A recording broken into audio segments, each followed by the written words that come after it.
మిగతా అప్డేట్స్ చూద్దాము. శ్రీవారి లడ్డు ప్రసాదంలో జంతువుల కొవ్వు కలిసిందనే వార్తలతో దేశవ్యాప్తంగా కూడా భక్తులు ఆందోళన వ్యక్తం చేస్తున్నారు. అయితే ఈ వివాదం నడుస్తూ ఉండగానే మరోసారి టీటీడీ అధికారుల నిర్లక్ష్యం బయటపడింది.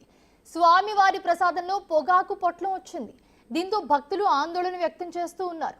ఖమ్మంకు చెందిన పద్మావతి అనే మహిళ ఈ నెల 19న తిరుపతి వెళ్లి శ్రీవారిని దర్శించుకున్నారు.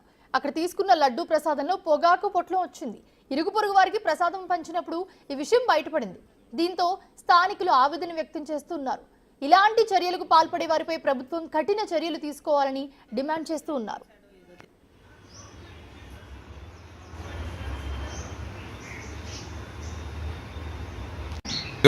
మేము 19వ తారీఖు తిరుపతి వెళ్ళాం పద్మావతికి. 20వ తారీఖు దర్శనం చేసుకున్నాం. నైట్ తెల్లవారుజామున 3ంటికి ఇంటికి వచ్చామండి. పొద్దున లడ్డు స్నానం చేసి లడ్డు తీసి మా బాబుకి పెడదామని చూస్తే ఇందులో నవిలి పెట్టిన పొగాకు ఉన్నదండి, పొట్లం కట్టి.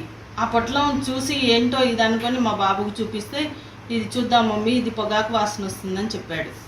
అంత గొప్ప దేవుడి దగ్గర ఇలాంటివి జరగడం కరెక్ట్ కాదు కదండి. మేము ప్రతి నెల వెళ్తున్నామండి అక్కడికి, ప్రతి నెల దర్శనం చేసుకుంటున్నాం. ఇప్పుడు 8వసారి అయిపోయిందండి మా దర్శనం. మేము 4గురం వెళ్తామండి. మొన్న 19వ తారీఖున మా మమ్మీ వాళ్ళు తిరుపతి వెళ్ళారు. 20వ తారీఖున దర్శనం అయ్యి 21వ తారీఖు రిటర్న్ అయ్యారు. ఇవాళ మార్నింగ్ లడ్డూలు ఓపెన్ చేసి చూస్తే ఆ లడ్డూలో అంబర్ ఒక ప్యాకెట్లో పెట్టి ఉన్నది.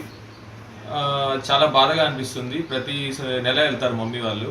ఇలా ఇప్పుడు జరగలేదు, ఫస్ట్ టైం ఇలా జరిగింది. దీని గురించి ఆంధ్రప్రదేశ్ గవర్నమెంట్ కొంచెం సీరియస్ యాక్షన్ తీసుకోవాలి.